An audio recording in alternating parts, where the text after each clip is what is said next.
माननीय अध्यक्ष महोदय, पीएम आवास योजना के तहत 4 करोड़ पक्के घर स्वीकृत किए गए, जिनमें से 32 लाख से अधिक मकान केवल पिछले 1 वर्ष में पूर्ण हुए हैं। माननीय अध्यक्ष महोदय, जल जीवन मिशन के माध्यम से 12.5 करोड़ नए ग्रामीण परिवारों तक नल से जल पहुंचाया गया है। इसमें अकेले पिछले 1 वर्ष में 1 करोड़ परिवार जुड़े हैं।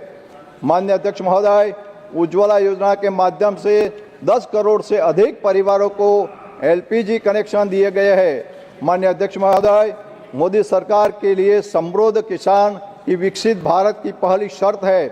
इसी भावना के साथ पीएम किसान सम्मान निधि के अंतर्गत किसानों के खातों में 4 लाख करोड़ से अधिक की राशि सीधे डीबीटी के माध्यम से हस्तांतरित की गई है।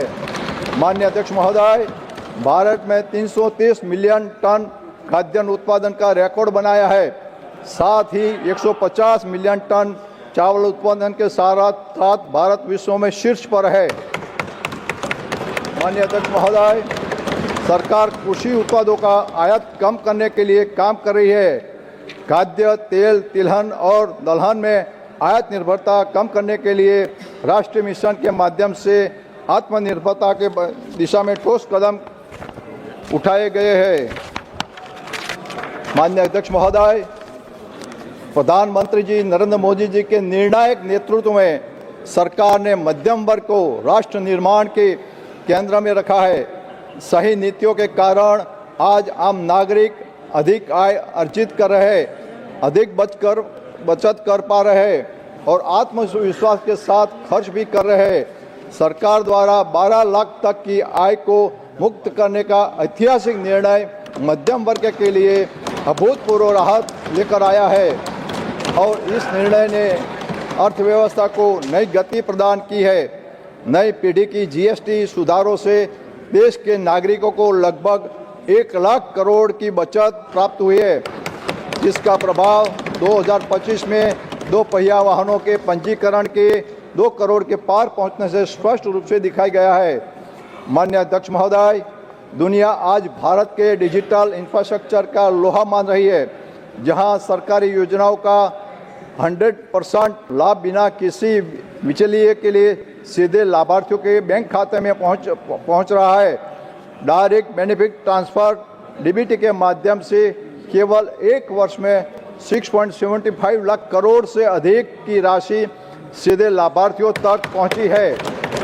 पूर्व प्रधानमंत्री राजीव गांधी जी ने स्वीकार किया था कि गरीबों के लिए भेजे गए 1 रुपये में से केवल 15 पैसे ही उन तक पहुंचते हैं। इस सरकार ने उसी टूटी हुई व्यवस्था को बदला है और आज हर रुपया सही लाभार्थी तक पहुंचा रहा है। माननीय अध्यक्ष महोदय, हमारी मोदी सरकार ने मनरेगा के में जो भ्रष्टाचार हो रहा था, वो भ्रष्टाचार जो कांग्रेस के नेताओं के खाते में जो जमा रहते थे, खोटे खोटे बिल रखे, खोटे खोटे लेबर बना के वो कर रहे थे, उसीलिए हमारी नरेंद्र मोदी सरकार ने जी राम जी बिल ला के भ्रष्टाचार मुक्त और सभी लाभार्थियों को सीधा बेनिफिट मिले, ये जी राम जी बिल ला के, इसलिए सरकार, मोदी सरकार को भी धन्यवाद करता हूँ। दशकों तक महत्व गुणवत्ता स्वास्थ्य सेवाएं कुछ गिने चुने लोगों तक ही सीमित रही थी, जबकि गरीब अपने हाल पर छोड़ दिया गए। मोदी सरकार ने नागरिकों के स्वास्थ्य को शासन में केंद्र में रखकर इसी स्थिति को बदला। दुनिया की सबसे बड़ी स्वास्थ्य योजना आयुष्मान भारत से देश भर के अस्पतालों में 11 करोड़ से अधिक निःशुल्क उपचार किए जा चुके हैं, जिनमें पिछले वर्ष 2.5 करोड़ गरीब लाभार्थी शामिल है। वरिष्ठ नागरिकों के लिए विशेष ध्यान देते हुए लगभग 1 करोड़ वय वंदना कार्ड जारी किए गए हैं तथा 8 लाख बुजुर्गों को निःशुल्क उपचार मिला है। माननीय अध्यक्ष महोदय, पीएम जीवन ज्योति बीमा योजना और पीएम सुरक्षा बीमा योजना के अंतर्गत 26,000 करोड़ से अधिक की दावा राशि का भुगतान कर आर्थिक सुरक्षा प्रदान की गई है। देश भर में 1.8 लाख आयुष्मान आरोग्य मंदिर के माध्यम से स्वास्थ्य सेवाएं घर घर तक पहुंची है। यह स्वास्थ्य भारत की यात्रा है, जहां स्वास्थ्य सेवा दान नहीं बल्कि अधिकार है। माननीय अध्यक्ष महोदय, ये राष्ट्रपति के अभिभाषण को मैं समर्थन करता हूं और सभी दल के नेताओं को बोलता हूं कि राष्ट्रपति अभिभाषण के सब सम्मति से अपने ये प्रस्ताव किया जाना चाहिए। और माननीय अध्यक्ष महोदय, पीएम हमारे जहां गुजरात में मुख्यमंत्री थे, तभी हमारा गुजरात का मॉडल लेके आए। उसको पीएम ने संकल्प किया है कि जैसा गुजरात का विकास किया है ऐसा ही सारा देश का विकास करना है। इस संकल्प के साथ हमारे नरेंद्र मोदी साहब बड़ा प्रधान जी आगे बढ़ रहे हैं, उसको भी शुभकामनाएं देता हूँ और ये राष्ट्रपति के अभिभाषण को मैं समर्थन करता हूँ। धन्यवाद जी। Now, Honorable Prime Minister ji to reply the discussion.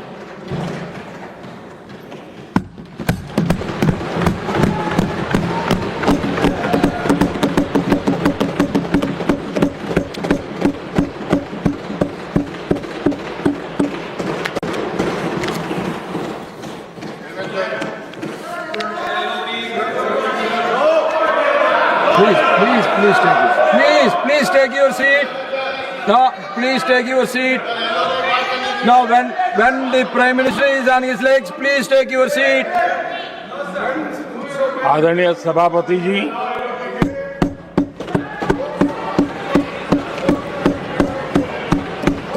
राष्ट्रपति जी के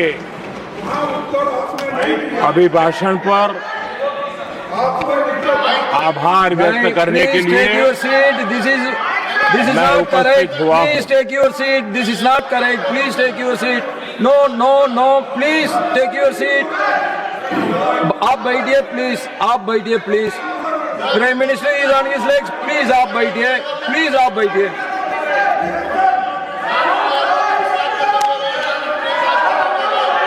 आदरणीय सभापति जी, इस धन्यवाद प्रस्ताव पर समर्थन के लिए इस सदन में अपनी भावनाओं को व्यक्त करना मैं अपना सौभाग्य मानता हूं। आदरणीय सभापति जी, विकसित भारत की यात्रा में बीते वर्ष देश के तेज प्रगति से विकास के वर्ष रहे हैं। Nothing will go on record except Prime Minister's जीवन speech. के हर क्षेत्र में, समाज के हर वर्ग को उनके जीवन में परिवर्तन का एक कालखंड रहा है। एक सही दिशा में तेज गति से देश आगे बढ़ रहा है। आदरणीय राष्ट्रपति जी ने बहुत ही बढ़िया तरीके से पूरी संवेदनशीलता के साथ उन्होंने This is not correct. इस You विषय please को sit to your seat. हम please. सबके सामने प्रस्तुत किया है। आदरणीय सभापति जी, मेरी एक प्रार्थना है, आदरणीय खड़गे जी की उम्र देखते हुए वो बैठ करके भी नारे बोल सकते हैं तो अच्छा होगा, ताकि उनको कष्ट न हो। पीछे नौजवान बहुत लोग हैं, तो खड़गे जी को No. आप बैठते बैठते भी When you are speaking, they are listening. You are नारे listening. बोलने की अनुमति दे दीजिए।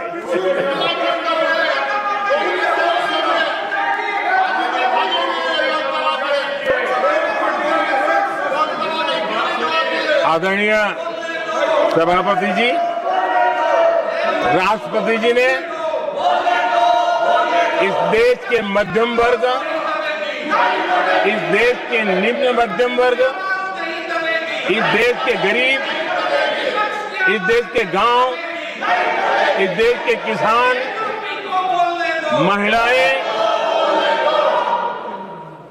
विज्ञान हो, प्रौद्योगिकी हो, कृषि हो, सभी विषयों को लेकर के बहुत ही विस्तार से भारत के प्रगति का एक स्वर संसद में गूंजा है।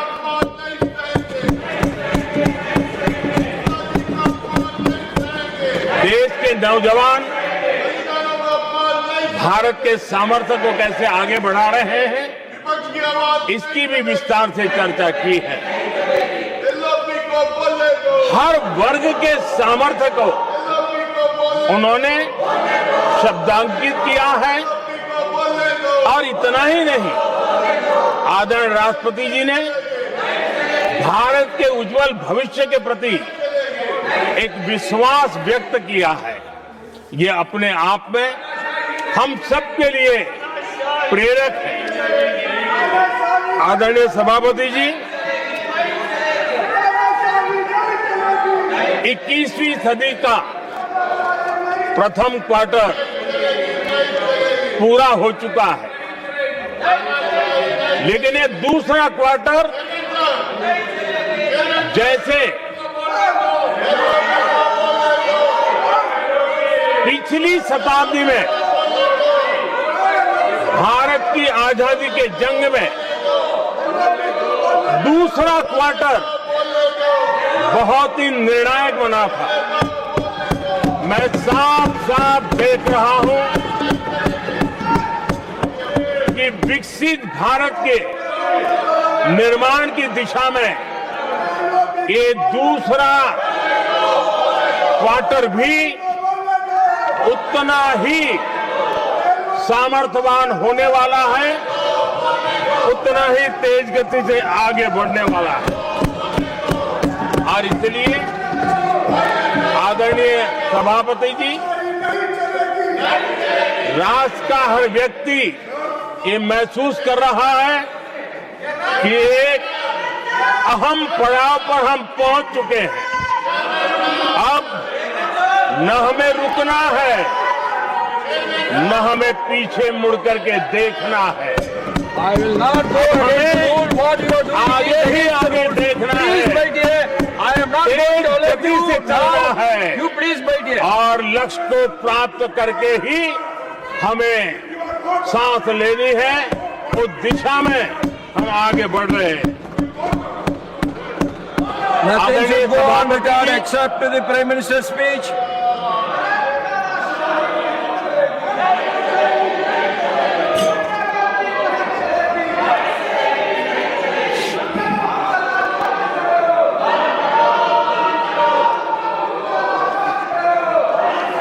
आदरणीय सभापति जी, वर्तमान में अगर हम देखें तो भारत के भाग्य के अनेक सुयोग एक साथ हमें नसीब हुए। ये अपने आप में बहुत ही उत्तम संयोग है, ऐसा मैं मानता हूं।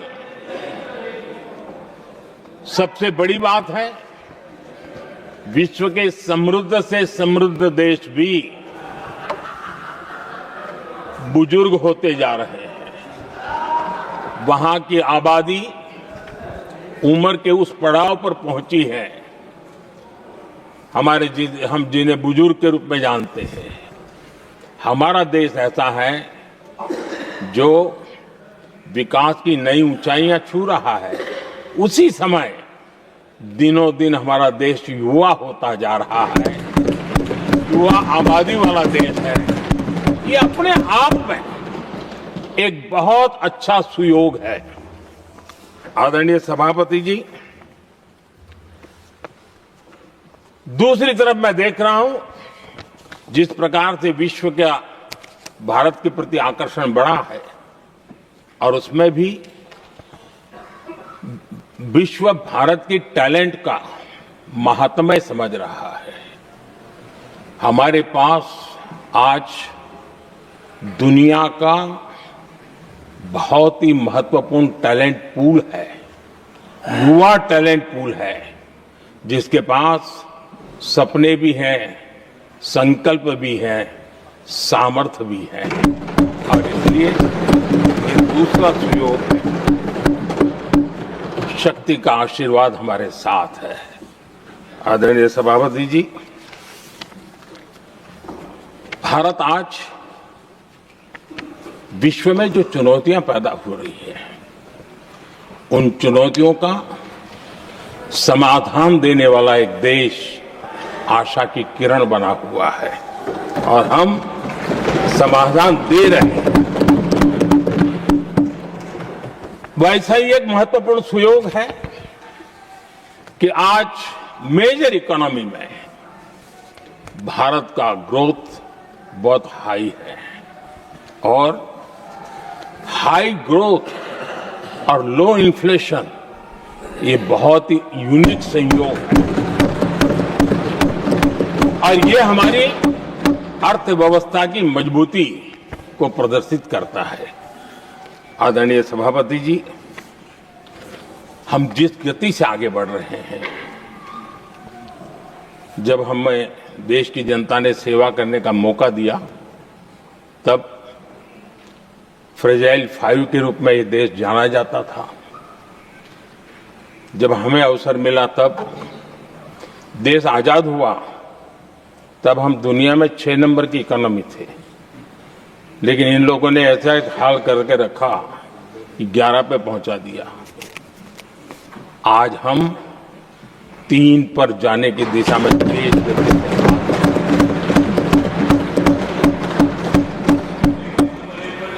आदरणीय सभापति जी, आज कोई भी सेक्टर देश कीजिए, चाहे साइंस हो, चाहे स्पेस हो, चाहे स्पोर्ट्स हो, हर क्षेत्र में आज भारत एक कॉन्फिडेंस के साथ, आत्मविश्वास से भरा हुआ भारत है।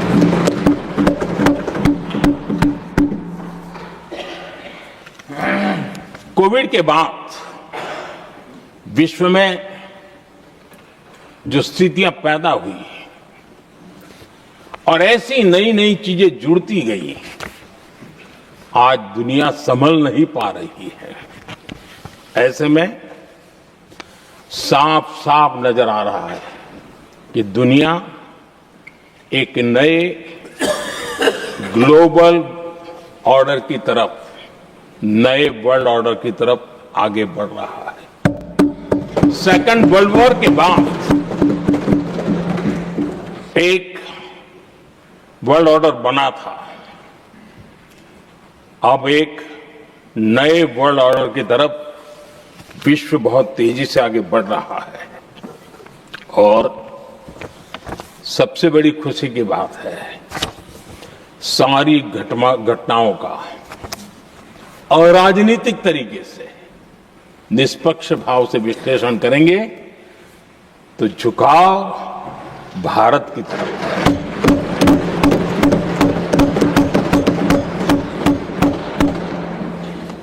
विश्व मित्र के रूप में, विश्व बंधु के रूप में आज भारत अनेक देशों का विश्वस्त पार्टनर बना है और हम कंधे से कंधा मिला करके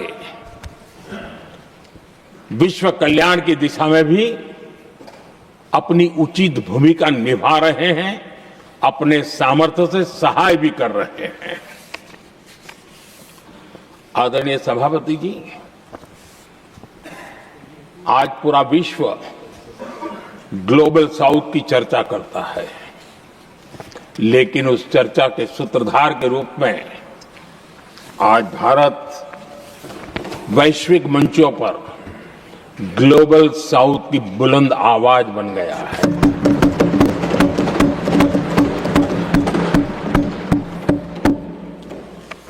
अनेक देशों के साथ आज Bharat future ready trade deals कर रहा है। पिछले कुछ ही समय में दुनिया के महत्वपूर्ण 9 बड़े देशों के साथ 9 बड़े हमारे ट्रेड डील हुए हैं और उसमें मदर ऑफ ऑल डील एक साथ 27 देशों के साथ, यूरोपियन यूनियन के साथ।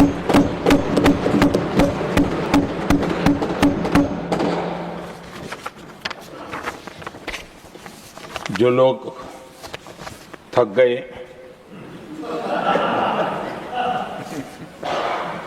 बेचारे चले गए, लेकिन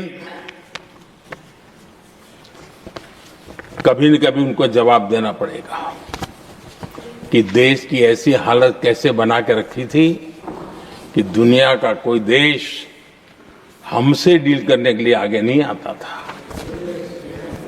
आपने कोशिश की होगी, पीछे पीछे पीछे बहुत चक्कर लगाए होंगे, लेकिन किसी ने आपकी तरफ देखा भी नहीं होगा।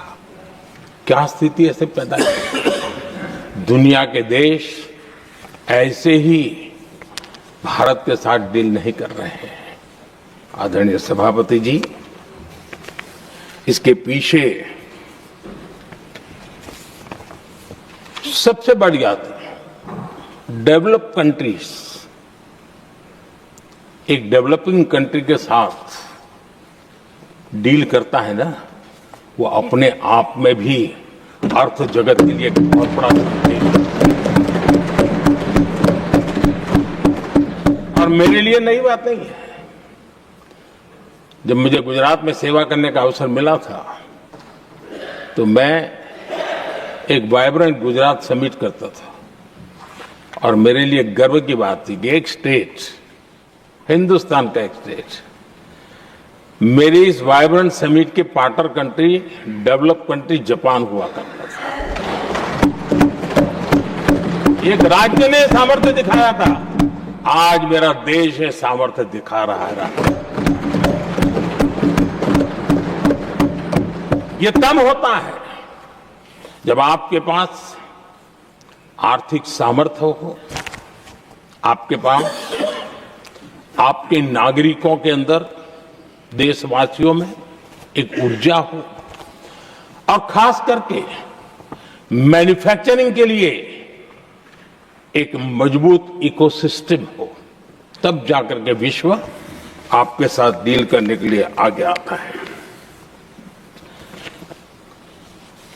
वोट बैंक की राजनीति में डूबे हुए लोगों ने कभी भी देश के ऐसे अनेक पहलुओं पर मजबूती देनी चाहिए, ये कभी उनकी प्राथमिकता नहीं रही और उसी का परिणाम है। और जहां तक कांग्रेस पार्टी का सवाल है, मैं साफ साफ कहना चाहता हूं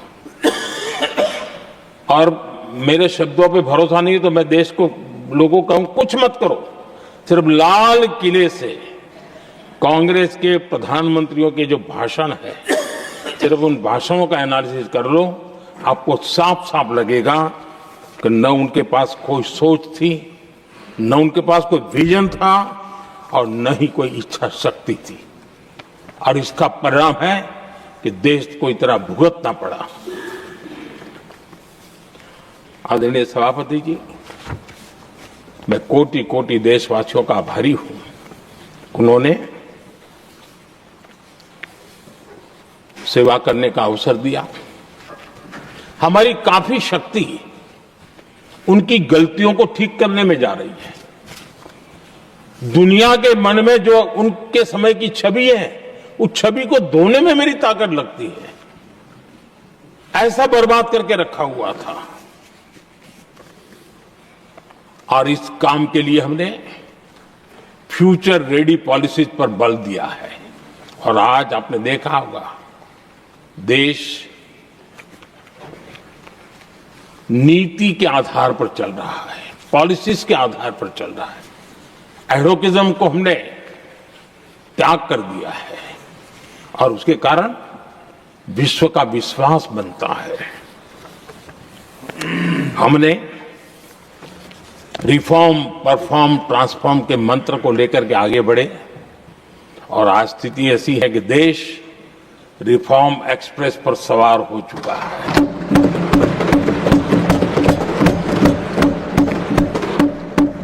हमने स्ट्रक्चरल रिफॉर्म्स किए हैं, प्रोसेस से जुड़े रिफॉर्म्स किए हैं, पॉलिसीज में रिफॉर्म किए हैं। हमारा मैन्युफैक्चरिंग सेक्टर, हमारे उद्यमी ये सशक्त हो, भारत की हर चीज का वैल्यू एडिशन हो, उस दिशा में हमने प्रयास किया है। और मैं आज विश्वास के साथ कह सकता हूं, आज भारत विश्व के साथ स्पर्धा करने के लिए पूरी तरह तैयार है।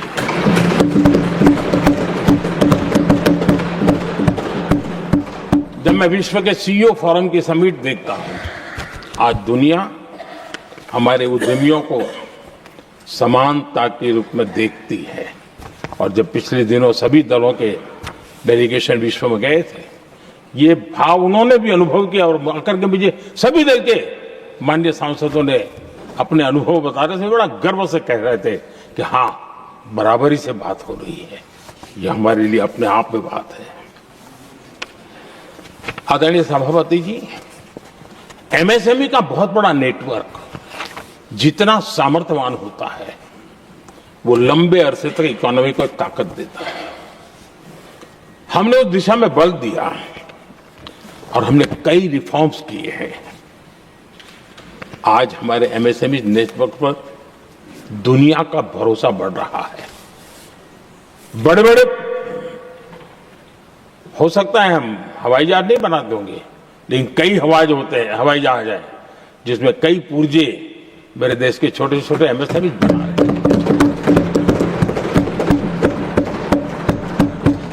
आदरणीय सभापति जी, देश में हुए इन प्रयासों का नतीजा सबके सामने है। बड़े बड़े देश भारत के साथ व्यापारिक संबंध बनाने के लिए बहुत ही आतुर है।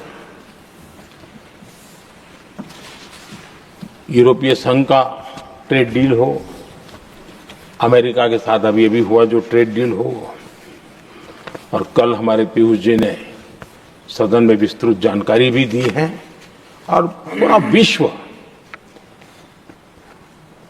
खुल करके इस ट्रेड डील का तारीफ कर रहा है। और उसमें जब यूरोपियन यूनियन के साथ ट्रेड डील हुआ तो विश्व को एक भरोसा हुआ कि अब वैश्विक स्तर पर स्थिरता की संभावना बढ़ेगी। अमेरिका के साथ ट्रेड डील होने के बाद विश्व को और भरोसा हो गया कि जो स्थिरता के एहसास हो रहा था, अब गति का भी एहसास होने लगा है। विश्व के लिए शुभ संकेत है। आदरणीय सभापति जी, इसका सबसे बड़ा लाभ हमारे देश के नौजवानों को होगा। और जब मैं नौजवान कहता हूं तो उसमें मध्यम वर्ग का भी नौजवान होता है, शहर का नौजवान भी होता है, गांव का नौजवान भी होता है, बेटा भी होती है, बेटी भी होती है। और इसलिए उसे टुकड़ों में न देखा जाए। मेरे देश के युवा के सामर्थ्य का हमें गौरव करना चाहिए। और उनके लिए पूरा विश्व बाजार अब खुल चुका है। अब उनके लिए अवसर ही अवसर है। और मैं उनको कहता हूं, आइए दोस्तों, मैं आपके साथ कंधे से कंधा मिला करके खड़ा हूं। हिम्मत कीजिए, बढ़िए। देश आपके साथ खड़ा है और दुनिया आपका स्वागत करने के लिए इंतजार कर रही है। आदरणीय सभापति जी, जिस प्रकार से दुनिया में हमारे युवा प्रोफेशनल्स की मांग बढ़ रही है, इवन केयर गिवर्स की मांग बढ़ रही है, हर कोई मिलता है हमें इस प्रकार के लोग चाहिए। इस प्रकार कुछ लोग तो अपना स्पेशल ऑफिस यहां बना रहे हैं रिक्रूट करने के लिए, योग्य टैलेंट की खोज के लिए। इसका मतलब हुआ कि भारत के प्रोफेसर्स के लिए भी विश्व में बहुत बड़े अवसर बन रहे हैं। आदरणीय सभापति जी, ये संसद का उच्च सदन ये एक प्रकार से राज्यों का प्रतिनिधित्व करता है और जो चर्चा की बारीकियां मैंने देखी, मेरा मन कहता है कि थोड़ा स्तर इसका ऊपर होना चाहिए था और वहां से तो ज्यादा होना चाहिए। वो तो कितने साल तक सरकारों में रहे हैं, वहां से जरा चर्चा का स्तर ऊंचा होना चाहिए था, लेकिन उन्होंने ये मौका भी गंवा दिया। देश उन पर कैसे भरोसा कर सकता है। आदरणीय सभापति जी, मैं कल एक माननीय सदस्य को सुन रहा था।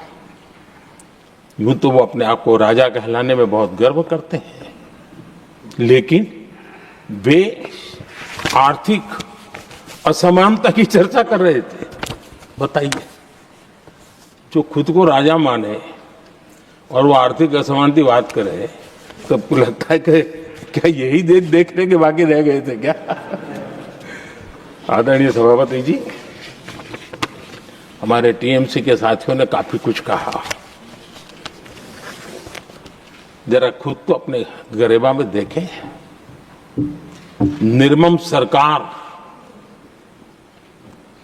पतन के जितने भी पैरामीटर्स हैं, उन सब पैरामीटर्स में नए नए रिकॉर्ड बनाते जा रहे हैं और यहां उपदेश दे रहे हैं। क्या हाल करके रखा हुआ है। ऐसी निर्मम सरकार से वहां के लोगों का भविष्य अंधकार के अंदर डूब रहा है, लेकिन इनको कोई परवाह नहीं है। सत्ता सुख के सिवाय कोई आकांक्षा नहीं है और वे यहां उपदेश देते हैं। घुसपैठ, दुनिया का समृद्ध से समृद्ध देश भी अपने यहां गैर कानूनी नागरिकों को बाहर निकाल रहा है।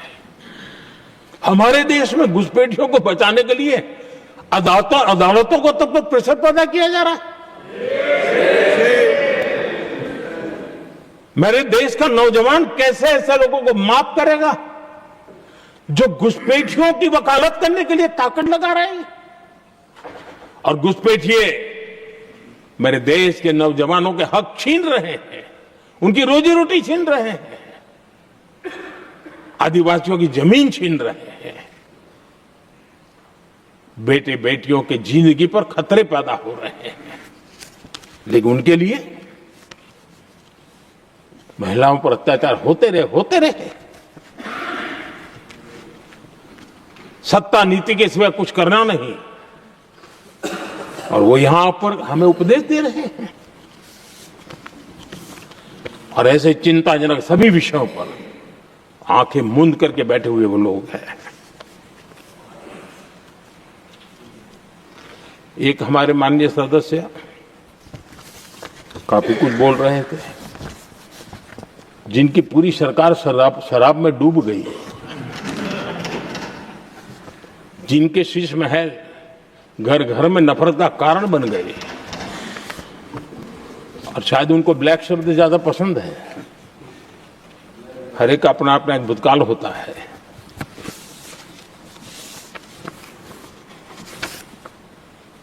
पता नहीं ब्लैक के साथ उनका क्या पुराना रिश्ता है। आदरणीय सभापति जी,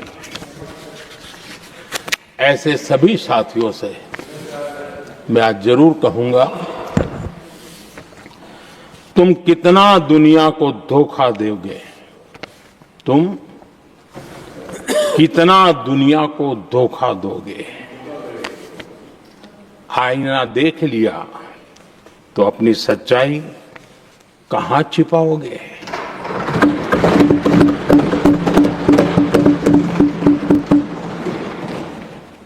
कांग्रेस हो, टीएमसी हो, डीएमके हो, लेफ्ट हो, ये दशकों से केंद्र में सत्ता में रहे हैं, सत्ता के भागीदार रहे हैं।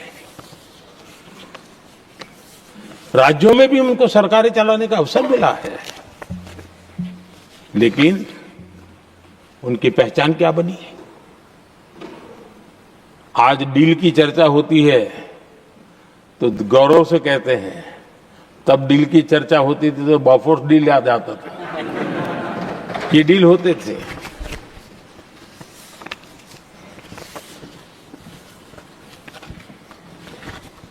उन्होंने सिर्फ जेब भरने का काम किया। नागरिकों के जीवन में बदलाव आना ये उनकी प्राथमिकता नहीं थी। आदरणीय सभापति जी, मैं कुछ उदाहरणों के साथ भी बात बताना चाहता हूं क्योंकि यहाँ चर्चा में ये सारे विषय आए हैं और इसलिए मुझे कहना बहुत जरूरी है। अब एक उदाहरण देता हूं मैं बैंकिंग सेक्टर का। बैंकिंग सेक्टर एक प्रकार का अर्थव्यवस्था की ग्रिड होता है। 2014 से पहले फोन बैंकिंग का कालखंड था। नेता के फोन जाते थे और उसके आधार पर करोड़ों रुपया दे दिए जाते थे और गरीबों को तो बैंकों में दुत्कार मिलती थी, नफरत होती थी। देश की 50% से ज्यादा आबादी बैंक के दरवाजे तक नहीं देख पाई थी। कांग्रेस के नेताओं के फोन पर अरबों रुपये लोगों को दे दिए गए और जो ले जाते थे वो अपनी पर्सनल प्रॉपर्टी मान करके पैसे हजम कर जाते थे। यही खेल चलता रहा। कांग्रेस और यूपीए के राज में और आज जो इंडी अलायंस बनकर के बैठे हैं उनके राज में बैंकिंग व्यवस्था तबाही के कगार पर खड़ी थी। मैं नया प्रधानमंत्री के पद का दायित्व मुझे मिला। मैं एक देश के मुखिया से मैं मिला, ऐसे ही बात कर रहा था। मैंने कहा बैंकिंग की दृष्टि से हम कुछ आगे बढ़ना चाहिए। उन्होंने कहा पहले एक बार साहब जरा अभी आप नए हो, आपके बैंकों की व्यवस्था का अध्ययन कर लीजिए। हम कैसे हिम्मत करें? एक देश के नेता ने कोई एक जानकारियां थी, उसने मुझे बताया यहां इनको कोई परवाह ही नहीं।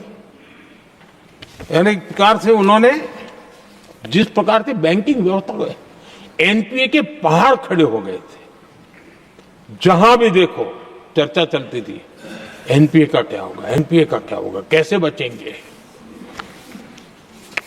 आदरणीय सभापति जी, चुनौती बड़ी थी लेकिन हमने समझदारी से काम लिया। बैंकिंग व्यवस्था के सब कर्ता धर्ताओं को विश्वास में लिया। रिफॉर्म की आवश्यकता थी, हिम्मत के साथ रिफॉर्म किए, पारदर्शी व्यवस्था बनाई, ढेर सारे बैंकिंग रिफॉर्म्स हुए और जो सरकारी बैंक दुर्बल हो चुकी थी, ठीक नहीं चल पाती थी, उसको हमने बड़ी बैंक के साथ मर्जर कर दिया। और मुझे याद है किसी एक महाशय बड़े अपने आप को विद्वान मानने वाले ने लिखा था, अगर मोदी सरकार बैंकों में ये कर ले तो हिंदुस्तान का बहुत बड़ा रिफॉर्म हो जाएगा। वो काम मैंने आते ही कर दिए थे। आदरणीय सभापति जी, और इन सारी चीजों का नतीजा हुआ बैंकों में जो बीमारी घर कर गई थी उस बीमारी से बैंकों को मुक्ति मिली। बैंकों का स्वास्थ्य सुधरा, लगातार सुधरा, अभी भी तेजी से आगे दौड़ रहे हैं। और बैंकिंग का जब स्वास्थ्य सुधरा तो लेन देन का कारोबार भी उनका बढ़ा, लोगों को पैसे मिलने लगे, सामान्य व्यक्ति को पैसे मिले। ऐसे ऐसे गरीब लोगों को लोन मिले जिनके लिए कभी बैंक के दरवाजे बनते बेचारा दूर से देख करके उसे जाना पड़ता था। आज मुद्रा योजना जो देश के नौजवान को अपने पैरों पर खड़े रहने की ताकत देता है, मुद्रा योजना जो स्वरोजगार की प्रेरणा देता है, लेकिन स्वरोजगार के भाषण के काम नहीं होता है, उसका हाथ पकड़ना पड़ता है, उसको साथ देना पड़ता है, उसको सहाय देनी पड़ती है। और हमने मुद्रा योजना के साथ द्वारा 30 लाख करोड़ रुपया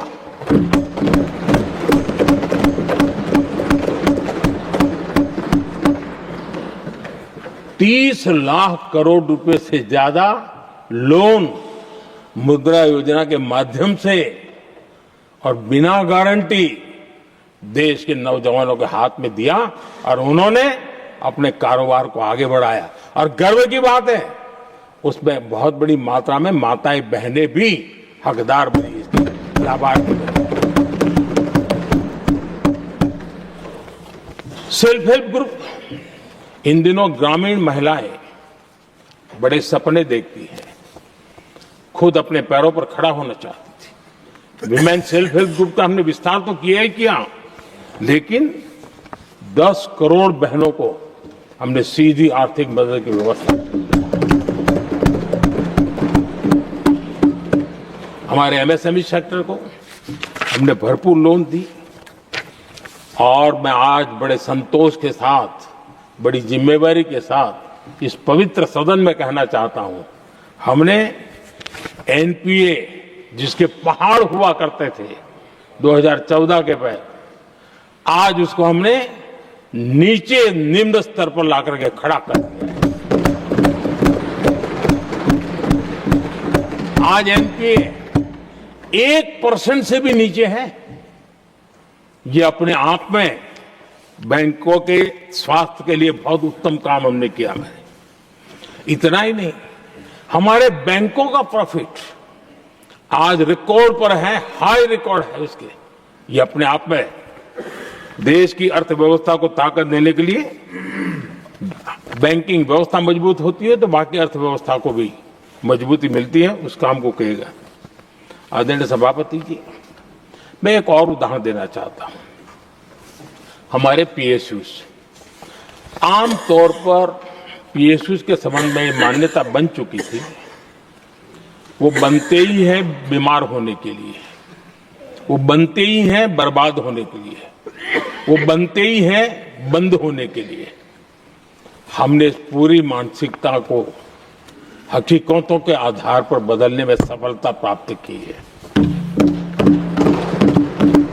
और ये लोग पीएसयूज को लेकर के कितनी गलत बातें फैलाते थे। अर्बन नक्सल की तरह ऐसे पीएसयूज के दरवाजे के बाहर मजदूरों की मीटिंग करके भड़काने का पाप करते थे, गुमराह करने का काम करते थे। इन्होंने LIC, state bank of India और भी एचएएल, ऐसे हर एक को बड़ा भला बुरा और इतना भद्दे तरीके से,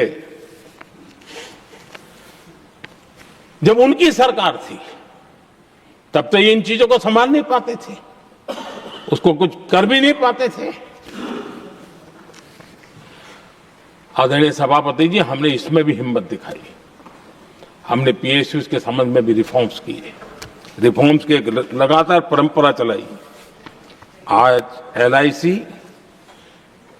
बेस्ट तरीके से उसने पूरे कार्यकाल में अपना एलआईसी का जन्म हुआ तब तक उत्तम से उत्तम परफॉर्मेंस का कालखंड उसका गुजर रहा है।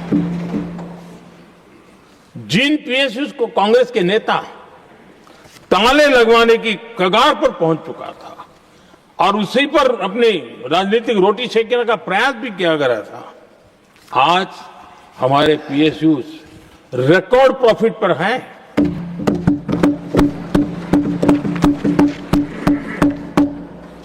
इतना ही नहीं, वे अपने परफॉर्मेंस से मेक इन इंडिया को भी गति दे रहे हैं। मेक इन इंडिया का जो सपना है उसका पूरा करने में वे भी एक बहुत बड़े कैटलिक एजेंट के रूप में आज भूमिका अदा कर रहे हैं। रिकॉर्ड संख्या में रोजगार बना रहे हैं। इतना ही नहीं, हमारे कुछ पीएसयूज आज विश्व के अंदर जा रहे हैं, विश्व में भी अपनी ताकत दिखा रहे हैं, विश्व के साथ जुड़ रहे हैं, दुनिया के कई देशों के विकास यात्रा में वो भागीदार बन रहे हैं। आज हमारे पीएसयूज को बहुत बड़े बड़े ऑर्डर देश से भी और देश के बाहर से भी मिलने लगे हैं। ये अपने आप में मैं जो कहता हूं ना, एक बहुत महत्वपूर्ण पड़ाव पर ये देश 25 साल है, उसका संकेत यहां नजर आता है। आदरणीय सभापति जी, कांग्रेस ने विश्वासघात करने के विषय में भी हमारे देश के अन्नदाता को भी नहीं छोड़ा। इस देश में 10 करोड़ किसान ऐसे हैं जिनके पास 2 हेक्टेयर से भी कम जमीन है, छोटे किसान हैं। उनकी तरफ कभी परवाह नहीं की गई, उनकी तरफ कभी देखा नहीं गया, नहीं उनके दिमाग में ये छोटे किसानों का कोई महात्मा था। उनको लगता है कुछ बड़े लोगों को संभाल लिया तो गाड़ी चल जाएगी, और यही राजनीति करते रहे। आदरणीय सभापति जी, हमारे दिल में छोटे किसान के प्रति एक दर्द था।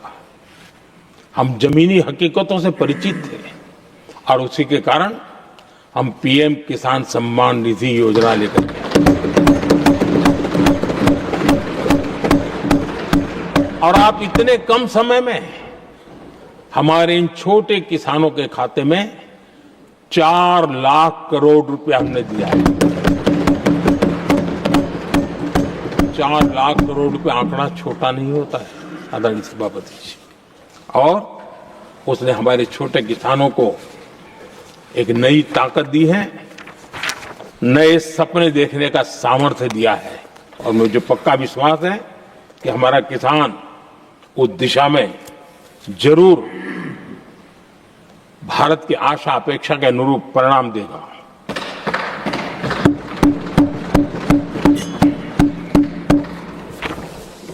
आदरणीय सभापति जी,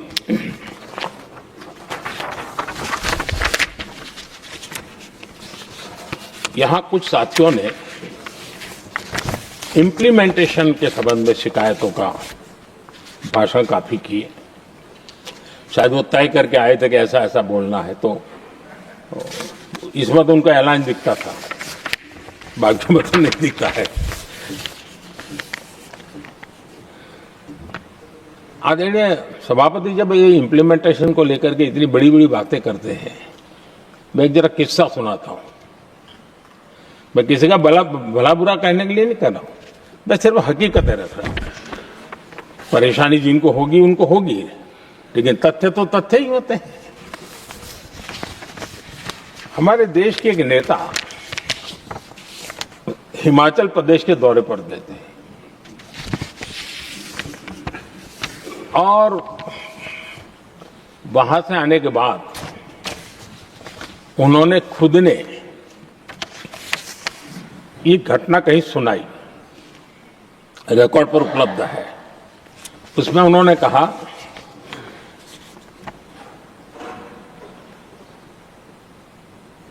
उस नेता ने क्या कहा, मैं उन्हीं के शब्द पढ़ रहा हूं। काफी लंबे समय तक मुझे योजना आयोग से संघर्ष करना पड़ा, क्योंकि वे पहाड़ी क्षेत्रों के लिए अलग योजनाएं बनाने को तैयार ही नहीं थे। मैं हिमाचल प्रदेश गई थी। जब मैं वापस आई तो मैंने योजना आयोग में कहा कि हमारे कामदारों को, वर्कर्स को जीप की जरूरत नहीं है, बल्कि खच्चरों की आवश्यकता है, ताकि कम से कम उन पर सामान आदि लादा जा सके। आगे भी उन्होंने कहा, लेकिन मुझे बताया गया हम पैसा तो जीप के लिए ही देंगे, क्योंकि खच्चरों के लिए पैसे देने की पॉलिसी नहीं है। इसी भाषण में आगे वो कहती हैं, अब वहां सड़कें ही नहीं थी। उनका कहने का कारण यह था कि हिमाचल में जहां वो गई वहां सड़कें ही नहीं थी। अब वहां सड़कें ही नहीं थी तो फिर उस पर जीप का क्या लाभ हो सकता है? जीप लेकर के कौन जाएगा जहां रोड नहीं है? लेकिन उस समय योजना आयोग का जोर था या तो जीप या तो कुछ भी नहीं। आदरणीय सभापति जी, ये भाषण किसी और का नहीं, ये कांग्रेस के वरिष्ठ नेता और तत्कालीन प्रधानमंत्री इंदिरा गांधी का भाषण है।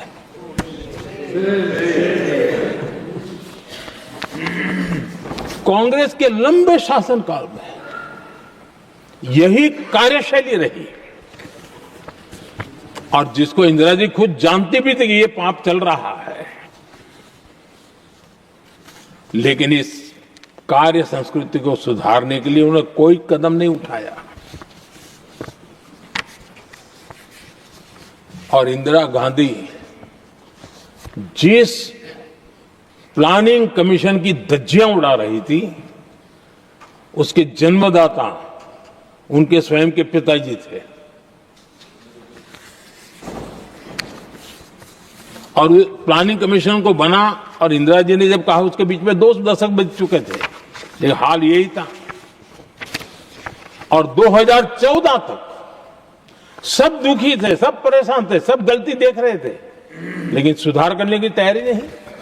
2014 के बाद जब आपने हमें मौका और कांग्रेस ने जिस प्रकार से प्लानिंग कमीशन अटकाना, लटकाना, भटकाना वाली कार्यशैली बना दी थी, 2014 में जब हमें मौका मिला तो हमने आकर के काम किया, प्लानिंग कमीशन को खत्म कर दिया और नीति आयोग को बनाया। आज नीति आयोग बहुत तेज गति से काम कर रहा है। अब देखिए एस्पिरेशनल डिस्ट्रिक्ट, वो भी एक बड़ा प्रेरक उदाहरण है। और मैं तो देख रहा हूं कि डेवलपिंग कंट्रीज के लिए, विकास के लिए एक मॉडल के रूप में वैश्विक संस्थाएं इसको अनुमोदन दे रही है। ये एस्पिरेशनल डिस्ट्रिक्ट की ये सफलता बनी है।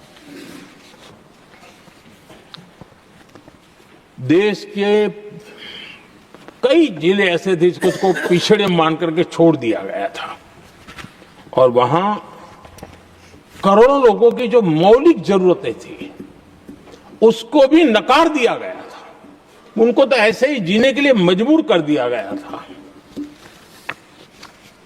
और जो पिछड़े इलाके थे वो और पिछड़े होते गए और बर्बादी आती गई। और हालत तो सरकार में ऐसी थी कि जब किसी को पनिशमेंट ट्रांसफर करनी होती थी, पनिशमेंट पोस्टिंग देना होता, तो ऐसे ही जिलों में भेजा जाता था ताकि और खराब करे वो। ये हाल बन गया था, ये वर्क कल्चर बन गया था। हमने इस स्थिति को बदला। सबसे पहला आग्रह किया, यंग होनहार अफसरों को लगाया जाएगा और पूरा 3 साल का मौका उसको दिया जाए काम करने का। एक के बाद अब एक निर्णय किए।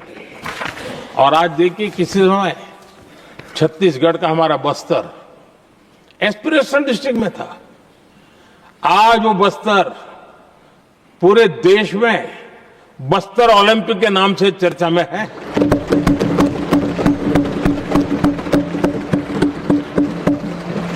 आज विकास की धारा बस्तर के गांव-गांव पहुंच रही है। अभी कुछ गांवों में पहली बार बस देखी, पूरे गांव ने उत्सव मनाया बस्तर में।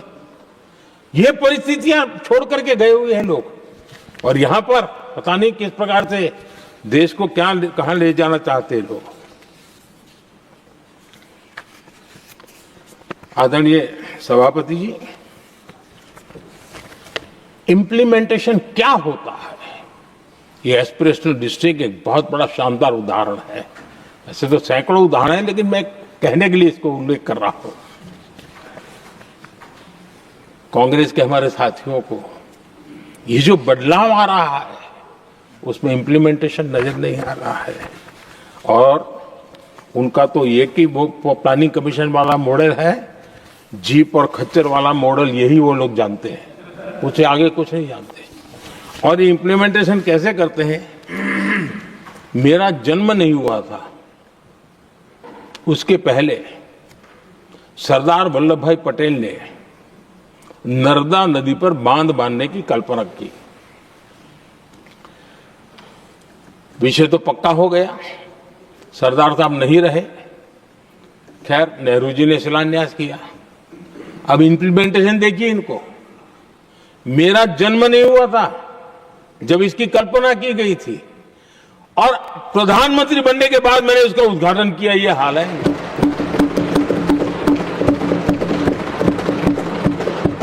और उनका इंप्लीमेंटेशन देखिए, मुझे मुख्यमंत्री रहते हुए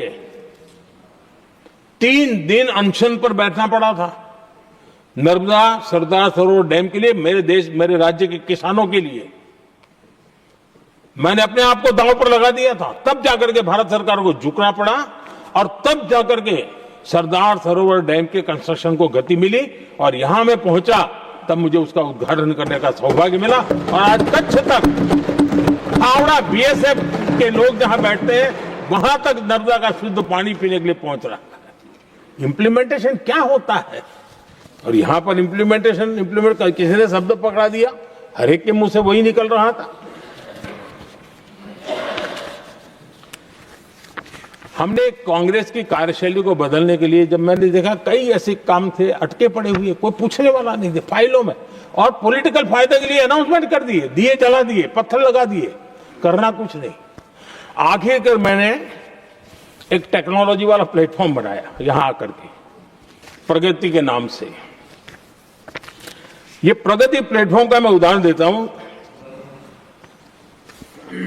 आप हैरान हो जाएंगे। मुझे एग्जैक्ट याद नहीं है, लेकिन शायद हिमाचल में एक ट्रेन उन्होंने पार्लियामेंट में घोषित की थी, शायद ऊना और कोई। मेरे आने तक वो कागज पर भी उसका ड्राइंग नहीं बना था, बताओ, और चुनाव जीतने के लिए वो घोषणा कर दी। प्रगति के अंदर मेरे सामने विषय आया, ऐसे कई विषय मेरे सामने आए और उस प्रगति के अंदर हमने एक एक प्रोजेक्ट क्यों अटके हुए, कॉस्ट किस डिपार्टमेंट की काम में क्या मुसीबत आई है, किसने गलत तरीके से इसको आगे बढ़ाया, और बजट तो बढ़ता ही गया था। जो योजना 900 करोड़ में होनी थी वो 90,000 करोड़ तक पहुंच जाए, ये हाल करके रख दिया था इन्होंने। हमने एक टेक्नोलॉजी प्लेटफॉर्म बनाया, हर महीने बैठा, अभी मैंने 50वां एपिसोड पूरा किया उस मीटिंग का, और लगातार उस काम करते करते और संबंधित राज्यों को भी बिठाया, उनकी कठिनाइयों को भी समझा, उसके इम्प्लीमेंटेशन में कौन मिनिस्ट्री का परेशानी हो रही है, किस स्टेट की परेशानी हो रही है, किस कानून की परेशानी हो रही है, हर एक की बारीकी से देखा। और आज मैं गर्व से कह सकता हूं कि इस प्रगति के इम्प्लीमेंटेशन को बारीकी से प्रधानमंत्री के स्तर पर देखे जाने के कारण 85 लाख करोड़ रुपीस का काम को गति मिली। 85 लाख करोड़ रुपीस के काम, आप कल्पना कीजिए देश की कितनी बड़ी शक्ति को अनलॉक किया हमने। इंप्लीमेंटेशन कैसे होता है ये हमने करके देखा है। रेल हो, रोड हो, सिंचाई हो, ग्रामीण कोई व्यवस्था का काम, इन सारी चीजों को हमने इसमें लिया। अब जैसे जम्मू उधमपुर श्रीनगर बारामूला रेल लाइन, आज ये प्रोजेक्ट पूरा हुआ। और बर्फबारी में इन दिनों आपने देखा एक वीडियो बहुत पॉपुलर हुआ है, बर्फ के बीच में थे, चारों तरफ बर्फ की चादर छाई हुई है और वंदे भारत ट्रेन निकल रही है, और लोग कहते हैं गलती मत करना, ये तो विदेश है, ये हिंदुस्तान है, ये रील चल रहे हैं बाजार में।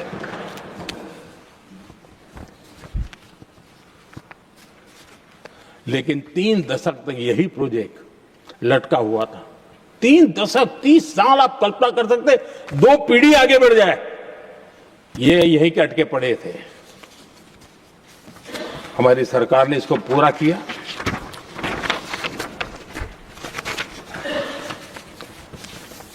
आदरणीय सभापति जी, मैं असम की बात करता हूं, और कोई ये मत सोचो कि मैं चुनाव है इसलिए बोल रहा हूं, इनके पाप है इसलिए मुझे कहना पड़ रहा है। कांग्रेस सिर्फ इमेजिन करती है और इंप्लीमेंट करने का उनको कोई लेना देना ही नहीं होता है। अब असम का बोगीबिल ब्रिज, ये बोगीबिल ब्रिज अरुणाचल और असम को जोड़ने वाला बहुत महत्वपूर्ण ब्रिज,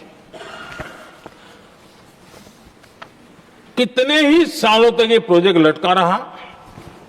हमने प्रगति के माध्यम से इसको रिव्यू किया और असम सहित पूरे नॉर्थ ईस्ट को बहुत बड़ी सुविधा वाला ये काम हमने पूरा किया। आदरणीय सभापति जी,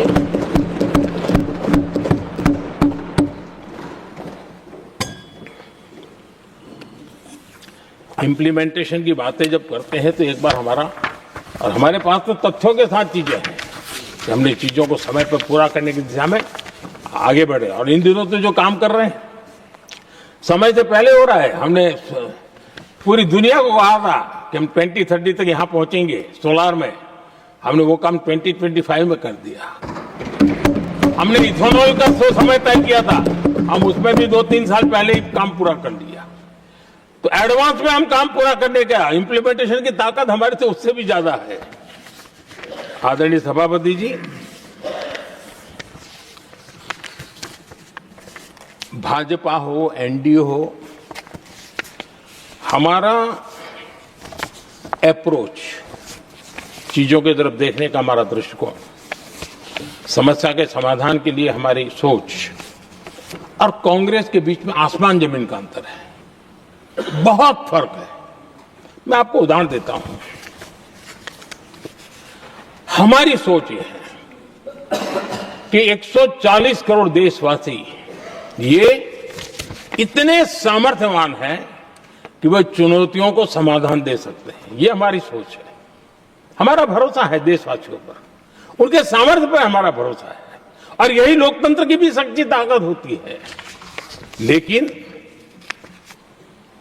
कांग्रेस देशवासियों को ही समस्या मानती है। अब मैं इनका इतना बोल करके छोड़ दूंगा तो आज पता नहीं रात को उनको नींद नहीं आएगी और गालियां कल कैसी दे उसका प्लानिंग चलेगा। लेकिन मैं उदाहरण के साथ बताना चाहता हूं किस प्रकार से लोग सोचते थे देशवासियों के लिए।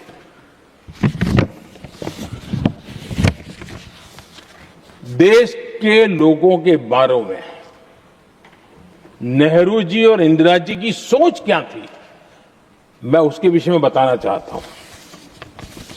इंदिरा जी एक बार ईरान गए थे और ईरान में वो भाषण दे रही थी, और उस भाषण में उन्होंने नेहरू जी के साथ जो बातचीत हुई थी उसका उल्लेख किया।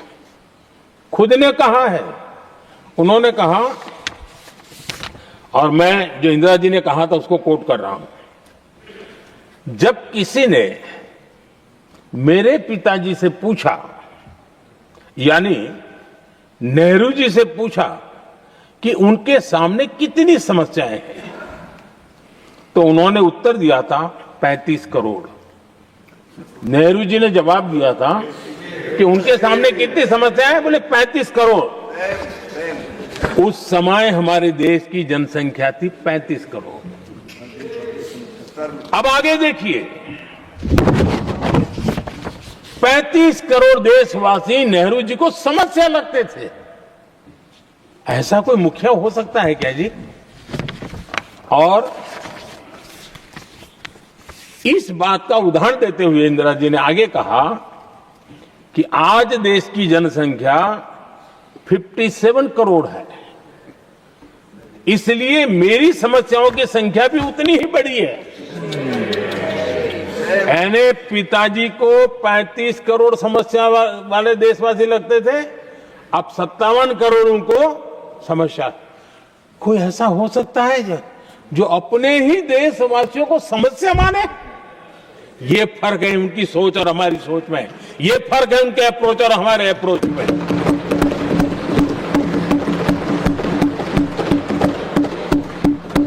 नेहरू जी हो या इंदिरा जी हो या पूरी कांग्रेसी बिरादरी हो, ये लोग भारत के लोगों को समस्या मानते हैं। आदरणीय सभापति जी, मेरे कई कोटेशन मिलेंगे। मैंने दुनिया के सामने कहा है, देश के सामने कहा है, और कहा है इसलिए नहीं, ये मेरा कन्विक्शन है। अरे चुनौतियां कितनी ही क्यों ना हो, 140 करोड़ समाधान हमारे पास है।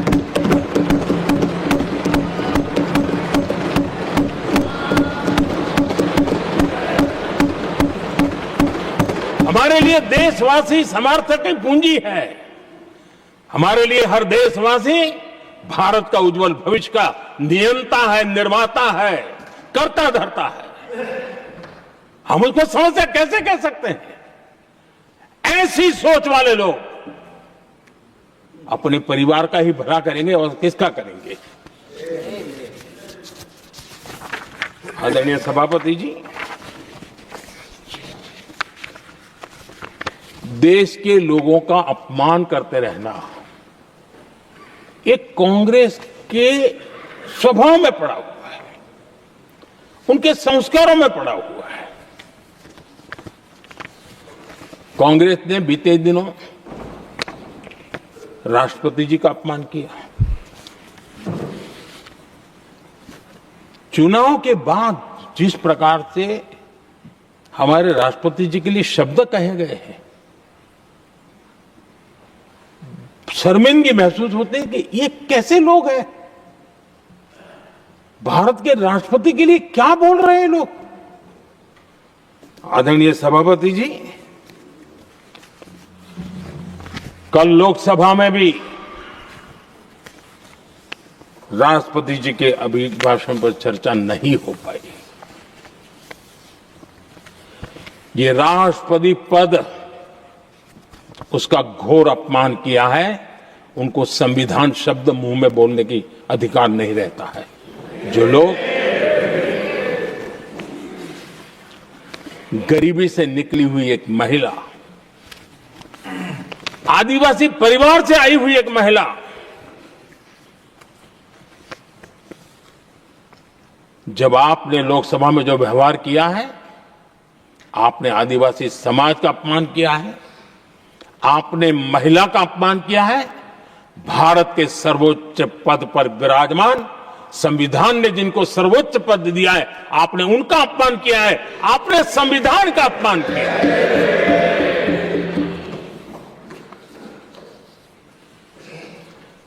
आदरणीय सभापति जी, उनको कुछ भी लगता हो,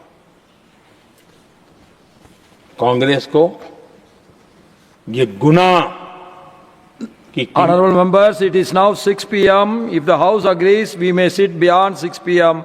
till disposal of the motion of thanks and the presidential address. Do I have the leave of the House to extend the sitting beyond 6 p.m.? Thank you. आदरणीय सभापति जी, समय बढ़ाने के लिए मैं आपका और सदन का बहुत आभार व्यक्त करता हूं।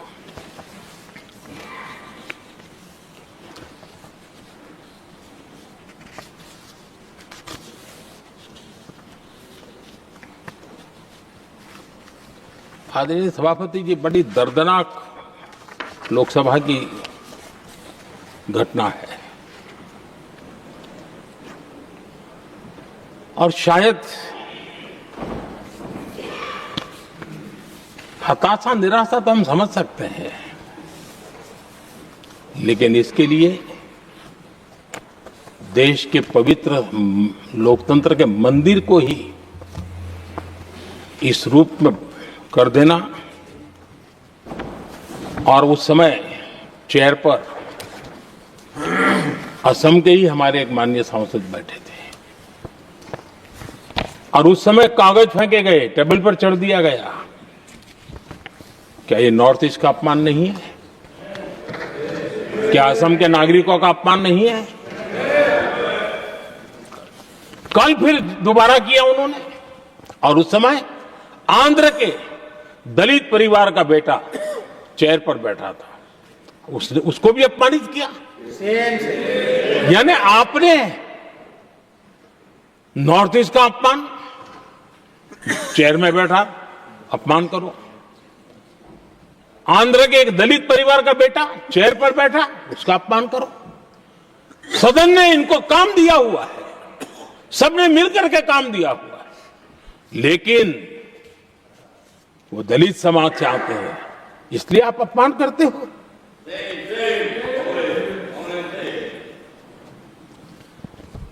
और ऐसा लगता है कांग्रेस के लोगों को असम की जनता के प्रति बड़ी नफरत है। उनको लगता है कि उसकी जनता ने उनका साथ छोड़ दिया, मतलब उनके दुश्मन हो गए। क्या कभी लोकतंत्र में ऐसे सोचते हैं क्या? मुझे तो तब बहुत पीड़ा हुई थी जब भारत रत्न भूपेन हजारिका जी, जो कि इस देश के बहुत ही सम्मानीय व्यक्तित्व है जी, आज भी घर घर में उनको स्मरण करते हैं लोग। उनके प्रति जो भक्ति का भाव है, आप कल्पना नहीं कर सकते, लेकिन उनको इसकी भी कोई परवाह नहीं है। और जिस प्रकार से, और हमारा सौभाग्य था कि हमने भूपेन हजारिका जी के देश के लिए जो उनका योगदान था, नॉर्थ ईस्ट जैसे इलाके से पूरे देश को अपने वाणी से, अपने विचारों से, अपनी अभिव्यक्ति से बांध के रखा था। हमने भारत रत्न देने का निर्णय किया। इस पर भी इनको ऐतराज, और मैं तो हैरान हूं, खड़गे जी अगर होते तो मैं उनकी हाजिरी में कहता ही है। इन्होंने जिस प्रकार से बोला ना भारत रत्न के बाद, वो वीडियो पर उनका चेहरा देखेंगे ना, आपको लगा रहे ये ऐसे लोग हैं, ऐसा व्यवहार करते हैं। और ये कहा, अरे ये तो सिंगर थे। मैं समझता हूं कि एक किसी का भी अपमान करने में कभी भी पीछे नहीं रहते हैं। उन्होंने भूपेन हजारिका जी को भारत रत्न दिया, उसका भी विरोध किया। ये पूरे असम का विरोध है, पूरे देश के कला प्रेमियों का विरोध है। और मुझे पक्का विश्वास है असम कभी भी इस अपमान को भूलने वाला नहीं है।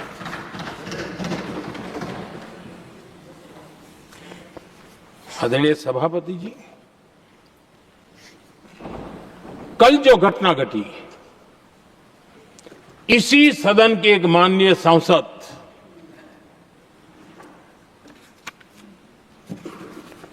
कांग्रेस के शातिर दिमाग जिनका है, ऐसे एक युवराज ने उनको गद्दार कह दिया। अहंकार कितनी सातवें आसमान पर पहुंच चुका है इनका।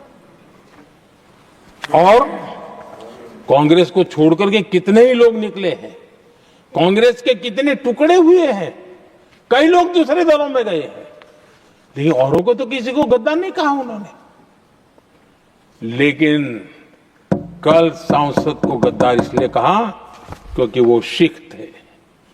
ये सिखों का अपमान था, ये गुरुओं का अपमान था।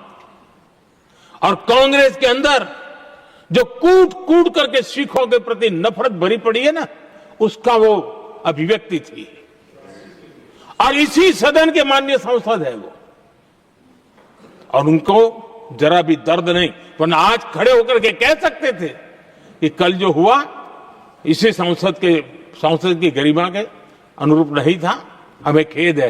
एक शब्द तो बोल लेते, लेकिन सिखों के प्रति उनके मन में जो नफरत भरी पड़ी है, और इसी के कारण उन्होंने कल, और जिसका परिवार देश के लिए शहादत देने वाला परिवार के वो सदस्य हैं, उन्होंने अपने राजनीतिक विचारों में परिवर्तन किया, इसलिए गद्दार हो गए। और एक गद्दार शब्द छोटा नहीं है।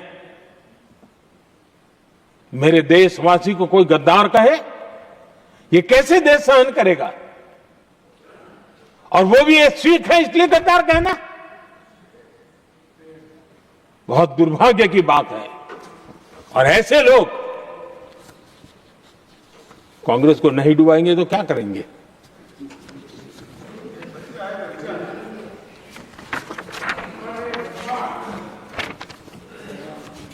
आदरणीय सभापति जी, एक तरफ ये दृश्य है और दूसरी तरफ हमारे सदानंद जी मास्टर का दृश्य है।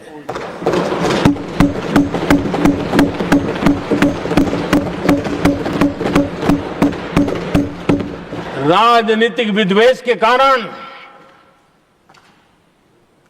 उनके दोनों पैर काट दिए गए। भरी जवानी में दोनों पैर काट दिए। कटे हुए पैर से जिंदगी गुजार रहे हैं, लेकिन संस्कार इतने ऊंचे हैं कि वाणी में भी अपशब्द नहीं निकलता है, बर्तन में भी कटुता नजर नहीं आती। गर्व होता है। और कल जब उनका पहला भाषण हो रहा था सदन में, और उन्होंने जब अपने बेंच पर आपसे इजाजत लेकर के अपने कटे हुए पैर के लिए वो जो लीम का उपयोग करते हैं, आर्टिफिशियल लीम का, उन्होंने जब रखा, वो दृश्य देश के लिए पीड़ादायक था कि इस देश में ऐसा ही बंधारण की बातें करने वाले इंडिया अलायंस के लोग, और ये इंडिया अलायंस पूरा जिम्मेवार है इसके लिए, वैचारिक असहमति के कारण एक नौजवान के, और वो भी एक टीचर, शिक्षक के प्रति गर्व से, आदर से देखा जाता है, उसके पैर काट दे, लेकिन उनको कोई खेद नहीं है, उनको कोई दर्द नहीं है। लेकिन मैं मास्टर सदानंद जी को हृदय से अभिनंदन करता हूं कि उन्होंने जिस प्रकार से इतनी भयानक हमले के बाद भी देश की सेवा का अपना व्रत जारी रखा और आज देश की नीति निर्धारण में अंदर अपना योगदान दे रहे हैं। ये गर्व की बात है और ऐसे लोगों के सहारे हम राजनीति में जीते हैं, काम करते हैं, देश के लिए जीने मरने की प्रेरणा मिलती है। ये संस्कार हमें पाए हैं ऐसे लक्षावधि कार्यकर्ताओं के तब से पाए हुए हैं। आदरणीय सभापति जी,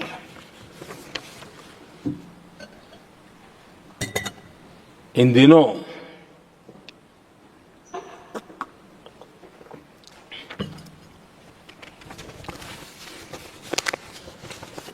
और वैसे कांग्रेस के हमारे साथियों का मुझ पर जरा विशेष प्रेम है, वो स्पेशल प्रेम है। और जब मैं जिम्मेवारी जो मिली है उसके तहत, और जिम्मेवारी न मिलती तो भी देश के लिए जीना हमने सीखा है। हम विकसित भारत की जमीन मजबूत कर रहे हैं, उसको एक ताकत दे रहे हैं। एक तरफ देश के युवाओं के लिए मजबूत जमीन तैयार कर रहा हूं, तो कांग्रेस मोदी की कब्र खोदने के कार्यक्रम करवा रही है। और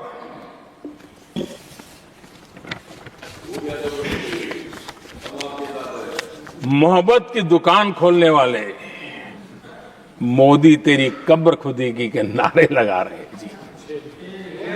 ये कौन सी मोहब्बत की दुकान है जो देश के ही किसी नागरिक के कब्र खोदने के सपने देखती हो? ये कौन सा संविधान से उन्होंने सीखा है जो देश के ही किसी नागरिक के कब्र खोदने की बात करते हो? क्या ये संविधान का अपमान नहीं है? क्या ये मानवता का अपमान नहीं है? क्या ये सार्वजनिक जीवन की मर्यादाओं का अपमान नहीं है? और उनको इसका कोई खेद नहीं है। अगर इसके बाद क्या बयान देंगे? बयान देखो, प्रधानमंत्री राज्यसभा में भी रो रहा था।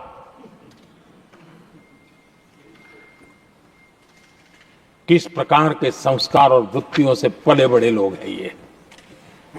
आदरणीय सभापति जी, मेरे लिए कोई अनुभव मेरा बहुत पुराना है। 2002 से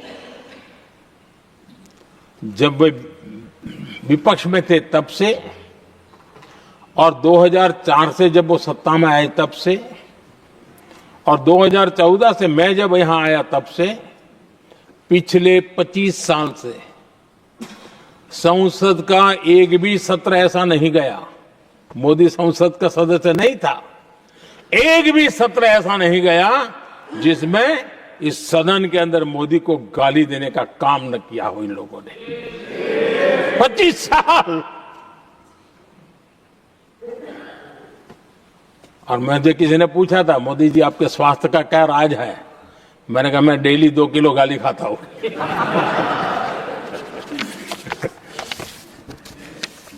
आदरणीय सभापति जी, ये मोदी की कब्र क्यों खोदना चाहते हैं? ये सिर्फ नारा नहीं है, ये इनके भीतर पड़ी हुई नफरत का प्रतिबिंब है, इसकी अभिव्यक्ति है। और वे इसलिए हैं, हमने 370 की दीवार गिरा दी, इसलिए वो मोदी की कब्र खोदना चाहते। हमने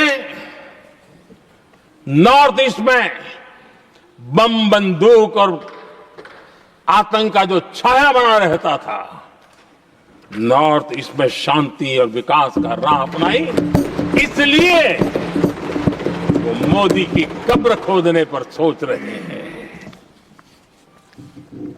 पाकिस्तानी आतंकियों को घर में घुस करके जवाब देते हैं, इसलिए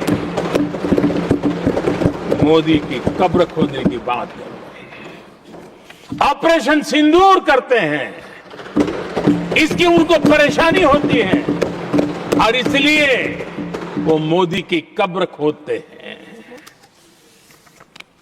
माओवादी आतंक से देश को मुक्ति दिलाने के लिए साहसपूर्ण कदम उठा रहे हैं, इसलिए मोदी की कब्र खोदती है आपको।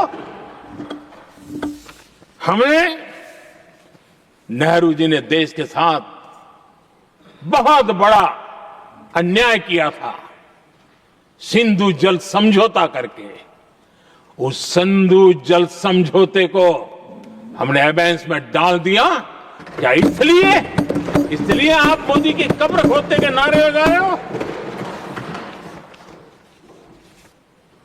आदरणीय सभापति जी, कांग्रेस की परेशानी कुछ और है। ये पचा नहीं पा रहे कि मोदी यहां तक पहुंचा कैसे, और उनकी परेशानी बढ़ती जा रही है कि भाई पहुंचा तो पहुंचा, लेकिन अब तक टिका क्यों है? और इसलिए वे एक ही रास्ता उनके लिए बचा हुआ लग रहा है कि मोदी तेरी कब्र खुदेगी। आदरणीय सभापति जी, ये तो मान करके बैठे थे। उनका लोकतंत्र, संविधान का कोई लेना देना नहीं। उनको तो लगता है कि प्रधानमंत्री पद उनके परिवार की जागीर है, उस पर कोई और बैठ नहीं सकता। ये जो उनके भीतर में नफरत पड़ी हुई है ना, मोहब्बत की दुकान में जो आग भरी पड़ी हुई है ना, उसका परिणाम है।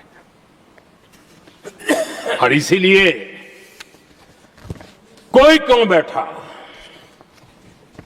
हमारा पैतृक अधिकार था, इसलिए मोदी की कब्र खोदने का नारा लेकर के वो चल रहे हैं। आदरणीय सभापति जी, कांग्रेस के शाही परिवार को देश ने दशकों तक अवसर दिया है। ऐसा नहीं है, देश ने आपके लिए भी अपना भविष्य दांव पे लगाया था, लेकिन आपने गरीबी हटाओ के नारे लगाए, गुमराह किया। लाल किले पर से कांग्रेस के एक भी प्रधानमंत्री के भाषण में गरीबी हटाने की बात ना आई हो, ऐसा नहीं हुआ है। लेकिन किसी भी प्रधानमंत्री ने गरीबी हटाने के लिए क्या किया, वो एक बार भी नहीं आया। और नारे से अधिक कुछ नहीं था उनका। और मोदी ने रास्ता अपनाया गरीब को एम्पावर करने का, गरीब को सशक्त करने का। और मेरे देश के गरीबों को मैं सलाम करता हूं, उन्होंने देश की योजनाओं को समझा, स्वीकारा और अपने सामर्थ्य को बढ़ाने के लिए प्रयास किया। मैं देश के गरीबों का गौरवगान करता हूं कि हमारी नीतियों पर भरोसा करके, हमारी नीयत पे भरोसा करके उन्होंने भी अपने आप को खपाने के लिए कोई कमी नहीं रखी। और 25 करोड़ मेरे गरीब परिवार के भाइयों ने गरीबी को परास्त किया और खुद गरीबी से बाहर आए हैं। मैं उनको सलाम करता हूं। मेरे 25 करोड़ देशवासी जो निराशा में पड़े हुए थे, दूर एक आशा की किरण दिखाई दी, उठ खड़े हुए और आज हमारे साथ चल पड़े। आदरणीय सभापति जी, 2014 के पहले ये इम्प्लीमेंटेशन की बातें करते थे। हमारे यहां सैकड़ों लोग रेलवे क्रॉसिंग पर मरते थे। स्कूल की बस रेलवे क्रॉसिंग से जा रही है, 20-20, 25-25 स्कूल के बच्चे मरने की खबरें आती थी।